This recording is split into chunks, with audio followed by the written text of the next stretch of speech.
I thought it'd be good to have a look at some of the plants that have done very well this summer despite the dry weather. This position here is north facing, so it doesn't get as much sun, but it is still very dry. So I thought for a north facing wall, what's done very well this summer without any watering? And it's all of these plants here. So plants like the oak leafed hydrangea, some of the Michaelmas daisies, the asters as well, the Japanese anemones too. They've done surprisingly well. So we've looked at the very shady north-facing wall and the plants that have done well there without any watering this summer. Now we've come to the complete opposite. We've come to this very hot, sunny, south-facing wall. These plants have had no watering at all, and they've only had water from the very little rain that we've had.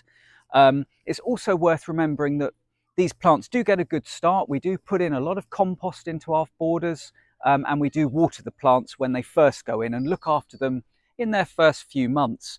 But these plants have done exceptionally well. Plants like the buddleia here, the ginger lilies with their exotic flowers on, just starting. They tend to come through during later in August. This exotic looking eucomis, which thrives in this heat, and even plants that you might not expect. The tree peonies, this yellow tree peony, euphorbias, of course, which are very reliable, and the pomegranate, which absolutely thrives in this hot summer weather and will produce lots of quite big fruit. We've had them before in the last very hot, dry summer of 2022, but they did taste a little bit on the pungent side, so they don't ripen quite as well as they do in the Mediterranean. We'll now have a look at a number of the shrubs which do particularly well in this hot, dry weather. Plants like this Cestrum parkii, it can be a bit tender in harder winters, tends to do a lot better these days with our much milder winters, but this has thrived in the hot, dry weather, requires very, very little water. Another plant which has done well is the Pittosporum Tom Thumb. Look how big it's got. Give it a good start, but it's totally drought-proof, or it certainly is in this location, on this hot south-facing wall this summer. There are some real jewels here, some real stars for hot, sunny, dry weather. Plants like this ginger lily tara, fabulous colour. The flowers last a very long time. Again, thrives. Give it a good start, but thrive in this weather that we've had. Even the euonymus here. Plants like the Hedera helix here, which is really, really good.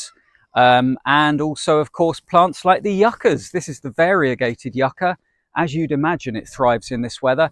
And it's been so hot, it's got these massive new flower spikes forming that will hopefully come out before the winter frosts.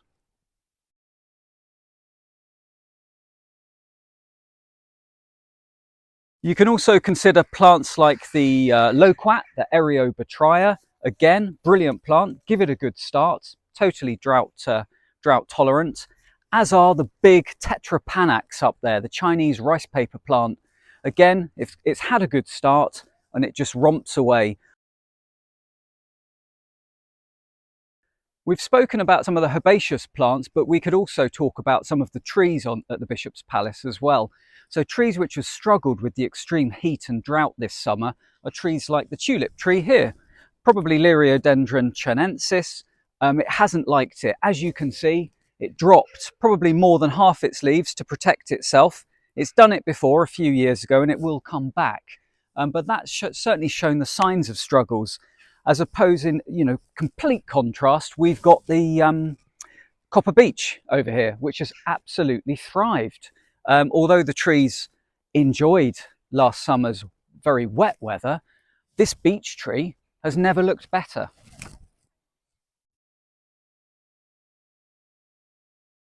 We've looked at the herbaceous plants, spoken a little bit about trees, but we could also look at some of the roses, which tend to be very good in hot, dry summers, providing you give them a good start.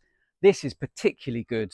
Rosa Sally Holmes, I think created or cultivated about in the 1976, and it's very tolerant of drought. This has had very little water here, close up against the building itself. We haven't irrigated this at all. And look at this second lot of flowers is coming through really strongly.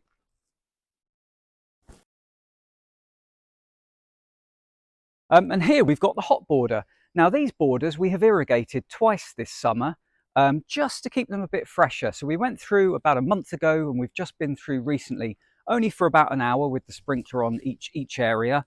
But plants which have thrived, the dahlias, they've done well in this hot weather, but it's good soil, plenty of compost, and the rudbeckias too. Look how colourful those are. I thought it would be worth coming and having a look in the stumpery here. Dry shade underneath the 200-year-old holm oak next to me, and look at some of the plants which have done surprisingly well with very little rain. We've irrigated this twice this summer, not for very long, so just a small amount of rain just to keep it refreshed. Plants like the Hosta Francis Williams, excellent in drier shade, providing it gets a good start, plenty of compost. The tree ferns we've been watering at the top every week or 2 weeks just to keep those going. But ferns like the male fern, the Dryopteris, Felix Mass, very, very good. Very drought tolerant as well, in shade, again, providing you give it plenty of compost in the soil. Perhaps unsurprisingly, our exotic border has done very well this summer. Plants like the bananas, which have required no water whatsoever, the cannas as well, which have thrived, the agapanthus, of course, and the Bechonaria here, this soft yucca-looking plant. Some of the plants do require a bit of watering. Plants like this Coleus Kong hybrid, as it's called, with its very colourful, exotic and fun leaves.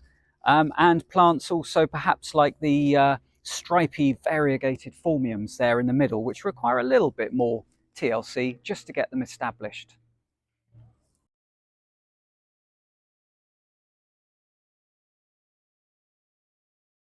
We've spoken about lots of the plants and some of the other trees.